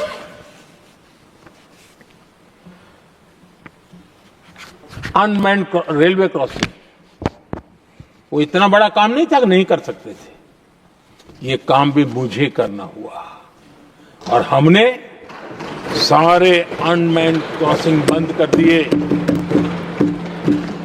लाखों लोगों की जिंदगी बचा ली। इसलिए ये मोदी की कब्र खोदना चाहते हैं। आदरणीय सभापति जी, 2014 से पहले इस देश में 18,000 गांव ऐसे थे जिनको बिजली का मतलब पता नहीं था। बिजली का कोई तार होता है, कोई बल्ब होता है, कोई लट्टू जलता हुआ उसमें उजाला निकलता, पता नहीं था उनको।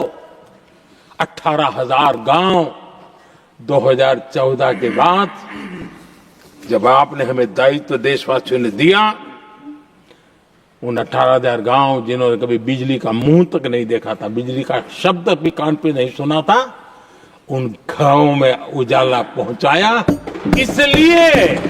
इसलिए इनको मोदी की कब्र खोदने के सिवाय अब कोई रास्ता नहीं दिख रहा है। आदरणीय सभापति जी, वो भी एक वक्त था जब देश में बार बार खबरें आती थी,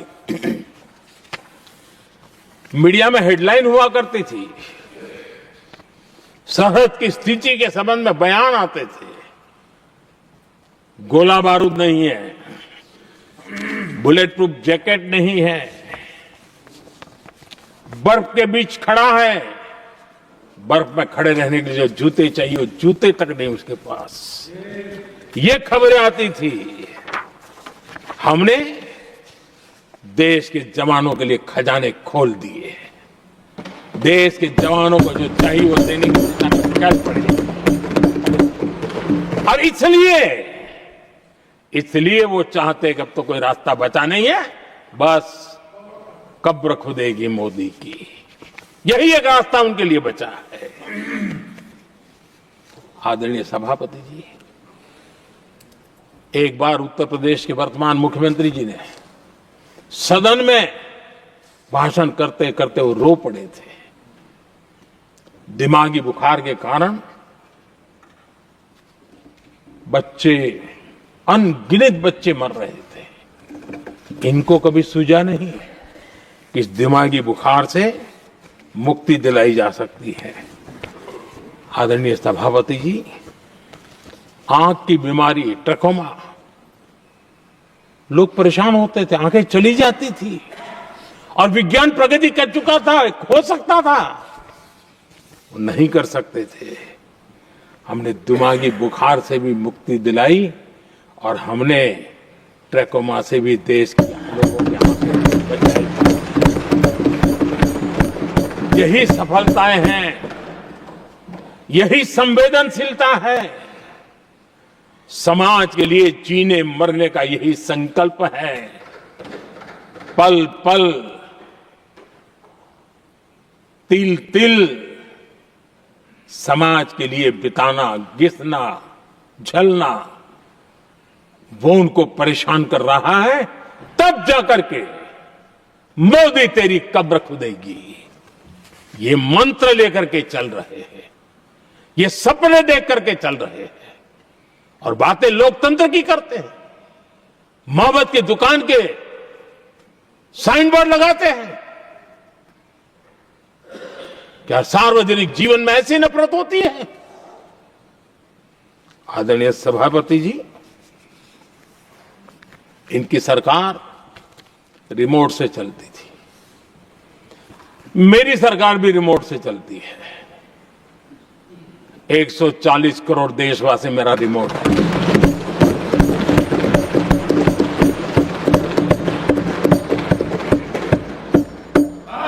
140 करोड़ देशवासियों के सपने, 140 करोड़ देशवासियों की आकांक्षाएं, देश के नौजवानों के संकल्प, इनके लिए हम जीते हैं, इनके लिए सरकार चलाते हैं। सत्ता हमारे लिए सुख का रास्ता नहीं है, सत्ता हमारे लिए सेवा का माध्यम है।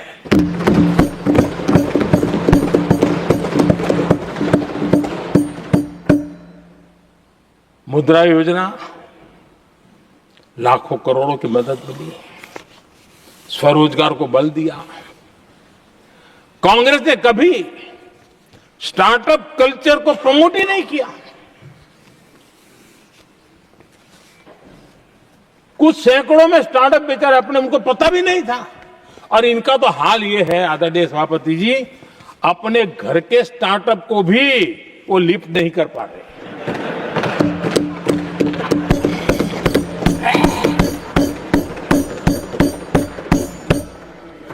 और हमारी सरकार में आज 2 लाख से ज्यादा स्टार्टअप है। और जब सफलता एक के बाद एक जन सामान्य के दिलों को जीतती है ना, तब जाकर के उनके पास एक ही रास्ता बचा है, मोदी तेरी कब्र खुदेगी। लेकिन उस हमारा याद कीजिए, बीएसएनएल को लेकर के चुटकुले चलते थे, कार्टून बनते थे। आज स्वदेशी 4G स्टैक हमने खड़ा कर दिया। 5G दुनिया में सबसे तेज गति से रोल आउट करने का काम हमने कर दिया। कम्युनिकेशन की नई जनरेशन, नई टेक्नोलॉजी, नई सोच, इसको हमने आगे बढ़ाया। और इसलिए दर्द जुबान पे आ रहा है, मोदी तेरी कब्र खुदेगी। आदरणीय सभापति जी, गरीब की सेवा ये मेरा सौभाग्य है। 4 करोड़ गरीबों को पक्के घर देना मैं जीवन में सुकून मानता हूं। बिजली, पानी, गैस का सिलेंडर, टॉयलेट की सुविधा, मुझे लगता है कि हाँ, परमात्मा ने मुझे सही दिशा में काम करने की प्रेरणा दी है। पहली बार गांव की महिला गर्व से कह रही है, हाँ मैं लखपति दीदी बनी हूं। तो दूसरी कह रही है, इस साल तक मैं लखपति दीदी बन जाऊंगी। जो बन गई है उनको जब पूछता हूं, नहीं बोले साहब अब तो करोड़पति के लिए सोच रहे हैं। ये जो मिजाज बदला है, जो आत्मविश्वास बढ़ा है, और ऐसे देश के कोटि कोटि जनों के आशीर्वाद जिस इंसान पर हो, कोटि कोटि माताओं बहनों का जिस पर रक्षा कवच हो, नारे कितने ही लगा लो, कब्र तुम नहीं खोद पाओगे। ये देश की शक्ति, आशीर्वाद रूपी कवच, माताओं बहनों का मेरे प्रति जो भाव रहा है, जिस श्रद्धा भाव से मैंने माताओं बहनों की सेवा करने का काम किया है, जिनको कोई पूछता नहीं था उसको मोदी पूजाता है। यही करना है, और ये आशीर्वाद ही है जो इनको चूभते हैं, और इसलिए कब्र खोदना चाहता है। आदरणीय सभापति जी, चोरी करना जिनका पुश्तैनी धंधा है, जिन्होंने एक गुजराती की सरनेम भी चुरा ली,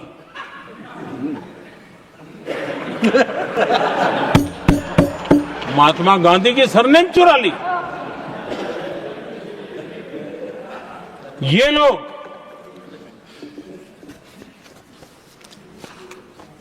और देश की जनता इतनी समझदार कि ऐसी पटक देती है, ऐसी पटक देती है तो लोगों को। आदरणीय सभापति जी, हम एक विकसित भारत का सपना लेकर के चले और आज वो सपना देश के लोगों की ऊर्जा के कारण संकल्प में बदल चुका है।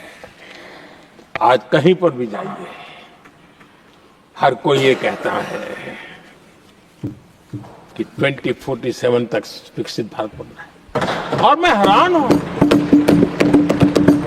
कुछ हमारे साथी सदन में इतने निराशावादी, इतने जमीन से कटे हुए लोग, बदलती हुई दुनिया से अनभिज्ञ लोग पता नहीं क्या बोल रहे हैं। वो कहते हैं हम मोदी ये भी 2047 की क्या बोल रहा है, 2047 किसने देगा है? हमारे देश के लिए, आजादी के लिए जो लड़ते थे, जो फांसी के तख्त पर चढ़ जाते थे, जो लाठियां खाते थे, गोलियां खाते थे, जो काला पानी की सजा के लिए अंडमान निकोबार के सेल्यूलर जेल में जिंदगी बिता देते थे, लक्षावधि नौजवान अपने पढ़ाई का, भविष्य का सोचे बिना, कोई परवाह किए बिना सिर्फ देश के लिए सोचने के लिए निकल पड़े थे। क्या उन्होंने कभी ये सोचा होता कि यार हमारे कालखंड में तो आजादी मिलेगी नहीं, कि मैं क्यों करूं? तो क्या देश कभी आजाद होता?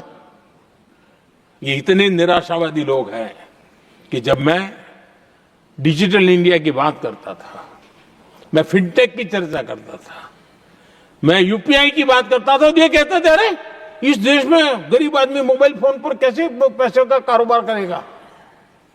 3 साल के भीतर भीतर देश ने दिखा दिया ये हो सकता है। और मैं हैरान था जिस दिन ऐसा भाषण संसद में हुआ, देश का मीडिया भी, मैं भी, ऐसे लोग, उनकी जो इकोसिस्टम है वो नाच रही थी कि देखिए मोदी को तगड़ा जवाब दिया। मोदी ने जवाब नहीं दिया। आपके हाथ में मोबाइल फोन जब यूपीआई से चलता है, काम करता है ना, तो जवाब अपने आप मिल जाता है।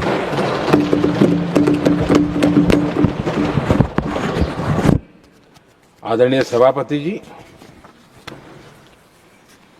कांग्रेस के समय एक व्यंग चला करता था और आमतौर पर कहा और सीरियस नेचर की चर्चा में भी आता था, हंसी मजाक में भी आता था। इंडिया मिस द बस, ये कॉमन वर्ड हो चुका भाई, मौका गंवा दिया, बाजी हाथ से चली गई। इंडिया मिस द बस, ये हमेशा होता था। आदरणीय सभापति जी, आज भारत कोई बस मिस नहीं कर रहा है, आज भारत काफिले का नेतृत्व कर रहा है।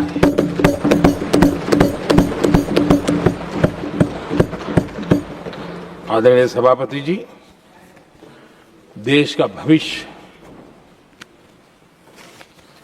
उज्जवल बनाना है, वर्तमान भी उज्जवल बनाने के लिए अविरत कार्य करना होता है। हम विकसित भारत के सपने के लाइट में 5 वर्ष की योजना बनाते हैं और हर वर्ष का बजट बनाते हैं और हम दिशा तय करके चलते हैं हम, क्योंकि हमारे लिए अगला चुनावी लक्ष्य नहीं होता है, हमारा लक्ष्य है 2047 विकसित। अरे चुनाव तो आएंगे जाएंगे, मेरा देश अजरा अमर रहने वाला है और हम देश की युवा पीढ़ी के हाथ में समृद्ध हिंदुस्तान देने का सपना लेकर के चले। जिन बच्चे जो आज जो घर में बालक है ना, उनको भी मैं देख करके कर सोचता हूं कि मैं इसके हाथ में ऐसा हिंदुस्तान दे करके जाऊं ताकि हमें अपने काम का संतोष हो। 2047 क्यों, 2047 क्यों, ये बातें करते हैं। आदरणीय सभापति जी, आज जिस प्रकार से हम इनिशिएटिव लिए, चाहे स्पेस हो, साइंस हो, टेक्नोलॉजी हो, समंदर की गहराई हो, जल थल नभ अंतरिक्ष, हर क्षेत्र में नए संकल्प, नई ऊर्जा, नए कदम और नई सिद्धियों को लेकर के देश आज आगे बढ़ रहा है। हम ग्रीन हाइड्रोजन पर काम कर रहे हैं। हम आने वाले युग को समझ पा रहे हैं। हम क्वांटम कंप्यूटिंग की बात कर रहे हैं। हम एआई मिशन को लेकर के चल रहे हैं और आज दुनिया मानने लगी है कि एआई मिशन भारत बहुत कुछ दुनिया को दे सकता है। ये विश्वास आज दुनिया में बना है। आज दुनिया में क्रिटिकल मिनरल रेयर अर्थ राजनीतिक हथियार बन गया है। हम उस पर फोकस कर रहे हैं ताकि कभी भारत को किसी के पास हाथ फैलाने की नौबत ना आ जाए। आदरणीय सभापति जी, ऐसे तो अनगिनत प्रोजेक्ट हैं जिसमें विदेश का इन्वेस्टमेंट आना ही आना है, क्योंकि अब हर किसी को अपना भविष्य भारत की भूमि में नजर आ रहा है। हर किसी को अपना भविष्य भारत की टैलेंट के भरोसे नजर आ रहा है। हर किसी को भविष्य भारत के उज्जवल भविष्य के साथ खुद के उज्जवल भविष्य को जोड़ करके दिखता है। और इसलिए दुनिया आज भारत विकसित भारत की बात हम क्यों कर रहे हैं, जिनके दिमाग में नहीं पड़ता है, दुनिया को समझ आ रहा है कि भारत ने सही दिशा पकड़ी है। चलो अब चर्चा वहां चल रही है कहीं हम बस न चुक जाए। कल तक चर्चा चलती थी इंडिया मिस करता है। अब दुनिया को लगता है अब हम लेट न हो जाए, वहां आने की स्पर्धा चल रही है। आदरणीय सभापति जी, आने वाला समय भारत के लिए अवसरों से भरा हुआ है। भारत के नौजवानों के लिए अवसरों से भरा हुआ है। भारत के उज्जवल भविष्य के लिए मैं पूरी संभावनाएं रेखांकित कर सकता हूं, मैं देख सकता हूं और उसके दिशा में नीतियां बनाकर हम आगे चल रहे हैं। हम इसको और मैं चाहता हूं, मेरे देशवासियों को निमंत्रण देता हूं और मैं देशवासियों को आज सदन से भी कहना चाहूंगा, मैंने मन की बात में भी इसका उल्लेख किया था। मैं यहां पर सभी माननीय सांसदों से भी कहूंगा कि आप भी अपने अपने क्षेत्र में से लोगों को बताइए, जब दुनिया भर में इतने अवसर पैदा हुए हैं, उसको स्थायित्व तब मिलता है जब हम उत्तम प्रकार की चीजों को लेकर के जाए। हम क्वालिटी को कॉम्प्रोमाइज न करें। मुनाफा कम क्यों न हो, लेकिन क्वालिटी को हम निरंतर उत्तम करते जाएंगे। इनोवेशन करना पड़ेगा, करेंगे। रिसर्च करना पड़ेगा, करेंगे। प्रोडक्ट में मटेरियल बदलना पड़े तो बदलेंगे, लेकिन हम दुनिया में क्वालिटी की दृष्टि से उत्तम हो, तब जाकर के जो आज राजनीतिक दृष्टि से जो निर्णय होते हैं उसका बेनिफिट लेने के लिए हमने पीछे नहीं रहना चाहिए। मेरे देशवासियों से मैं आज यही आग्रह करूंगा कि आप क्वालिटी के विषय में मेरा साथ दीजिए, क्वालिटी में कॉम्प्रोमाइज न करिए। आप देखिए, दुनिया सिर्फ और सिर्फ made in India, made in Bharat, made in India, made in Bharat, इसके लिए गीत गाने लग जाएगी। आदरणीय सभापति जी, मैं कांग्रेस के मित्रों का भी आज आभार व्यक्त करता हूं कि कम से कम मुझे, उनको पता था, पहले प्रयोग कर चुके थे। पिछले 10 साल में मुझे 5-6 बार इस प्रकार से बोलने से रोका गया, लेकिन उनको मालूम था एक बार शुरू होता हूं तो रुकता नहीं।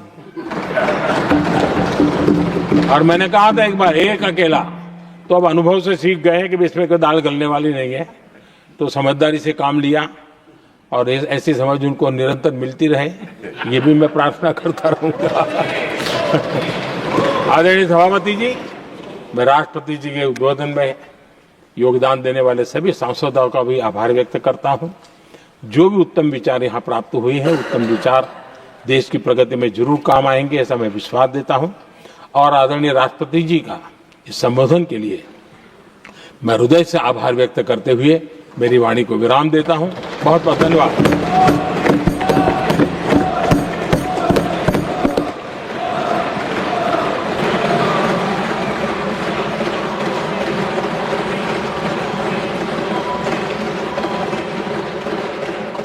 I shall now put the amendments which have been moved to vote. Amendments number 5 and 68 to 74 by Dr. John Brittas.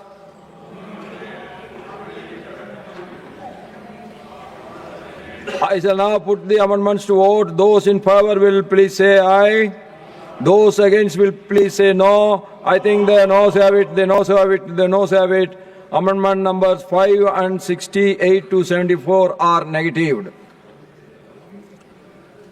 Amendment number 25 to 31 by Professor Manoj Kumar Jha. Not present.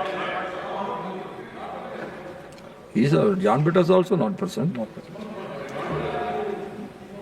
I shall now put the amendments to vote. Those in favor will please say aye. Those against will please say no. I think the noes have it, the noes have it, the noes have it. Amendment number 25 to 31 are negatived. Amendment number 32 to 34 by Sriman Tiruchi Siva. Not present. I shall now put the amendments to vote. Those in favor will please say aye. Those against will please say no. I think the noes have it, the noes have it, the noes have it. Amendment numbers 32 to 34 are negatived.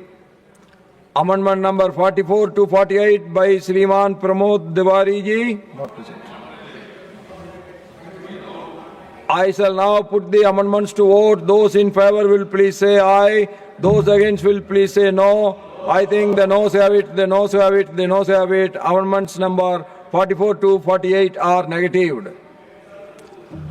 Amendment numbers 49 to 57 by Sriman A.D. Singh ji. I shall now put the amendments to vote. Those in favor will please say aye. Those against will please say no. I think the noes have it, the noes have it, the noes have it. Amendment numbers 49 to 57 are negatived. Amendment number 58 to 67 by Srimati Jabi Mathur Isam ji. Not present. I shall now put the amendments to vote. Those in favor will please say aye. Those against will please say no.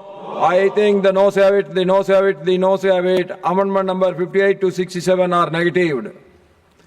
Amendment number 75 to 82 by Dr. Kanimoli NVN Somu. I shall now put the amendments to vote. Those in favor will please say aye. Those against will please say no. I think the noes have it, the noes have it, the noes have it. Amendment number 75 to 82 are negatived. Amendment number 83 to 90 by Sriman Digvijay Singh ji. I shall now put the amendments to vote. Those in favor will please say aye. Those against will please say no. I think the noes have it, the noes have it, the noes have it. Amendment number 83 to 90 are negatived. Amendment number 91 to 100 by Sriman Rajendra Gupta ji. I shall now put the amendments to vote. Those in favor will please say aye. Those against will please say no. I think the noes have it, the noes have it, the noes have it. Amendment numbers 91 to 100 are negatived. Amendment numbers 101 to 107 by Sriman P.P. Sunirji. Absent? Yes. I shall now put the amendments to vote. Those in favor will please say aye. Those against will please say no. I think the noes have it, the noes have it, the noes have it. Amendment numbers 101 to 107 are negatived. Amendment number 108 to 113 by Sriman Akhilesh Prasad Singh ji. I shall now put the amendments to vote. Those in favor will please say aye. Those against will please say no. I think the noes have it, the noes have it, the noes have it. Amendment numbers 108 to 113 are negatived. Amendment numbers 114 to 120 by Srimati Ranjit Ranjan ji. I shall now put the amendments to vote. Those in favor will please say aye. Those against will please say no. I think the noes have it, the noes have it, the noes have it. Amendment numbers 114 to 120 are negatived. I shall now put the motion to vote. The question is that an address be presented to the President in the following terms: that the members of the Rajya Sabha assembled in this session are deeply grateful to the President for the address which he has been pleased to deliver to both houses of Parliament assembled together on January 28, 2026. Those in favor will please say aye. Aye. Those against will please say no. I think the ayes have it, the ayes have it, the ayes have it. The motion is adopted. The House stands adjourned to meet at 11 a.m. on Friday, the 6th February 2026.